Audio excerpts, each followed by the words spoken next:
இங்கே பாருங்கள், டேரெக்டாக உங்களுக்கு ஃபேக்ட்ரி வந்திருக்கிறோம். நம்ம எப்படி கார் பைக்ஸ் ஹோல்சேல் பைக் தான் ஃபேக்ட்ரி பைக் தான் கொடுக்கணும்னா இந்த மாதிரி கண்டெய்னர் லோடு எடுக்கிறனால தான் டேரெக்டாக ஃபேக்ட்ரியில் எடுக்கிறோம்.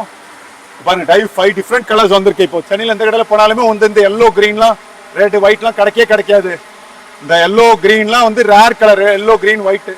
உங்களுக்கு வந்து ஃபேக்ட்ரி ப்ரைஸில் குவாலிட்டியாக வேணும்னா எல்லாமே இந்தியா மேட் குவாலிட்டி. பாருங்கள், எல்லாமே மேனுஃபேக்சரிங் தான் இந்தியாவில் பண்ணுறாங்க.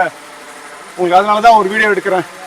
டேரெக்டாக இந்தியாவிலேயே மேனுஃபேக்சர் பண்ணுறனால உங்களுக்கு வந்து குவாலிட்டியும் நல்லா இருக்கும், அதே டைமில் வந்து சர்வீஸ் சப்போர்ட்டும் நல்லா இருக்கும். பிளாஸ்டிக் ஹெவி ஐட்டம் நம்ம இந்தியா வந்து என்னது வந்து பேர் போனது, குவாலிட்டிக்கு பேர் போனது.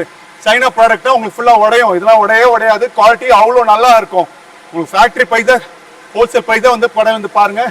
சென்னையில் எந்த கடையிலுமே கொடுக்க முடியாது பெஸ்ட் குவாலிட்டி பெஸ்ட் ப்ரைஸ். நம்ம எப்படி கொடுக்குறோம்னா அது மாதிரி கண்டெய்னர் டேரெக்டாக ஃபேக்ட்ரியில் எடுக்கிறனால தான். நான் சும்மா சொல்கிறேன்னு நினைச்சிட்டு இருக்கீங்க, டேரெக்டாக ஒரு ஃபேக்ட்ரியில் கூட காட்டலாம். பாருங்கள், எல்லாமே உங்களுக்கு காட்டிகிட்டு இருக்கிறேன். எல்லாமே பாருங்கள், அசம்பிள் பண்ணிட்டே இருக்கிறாங்க.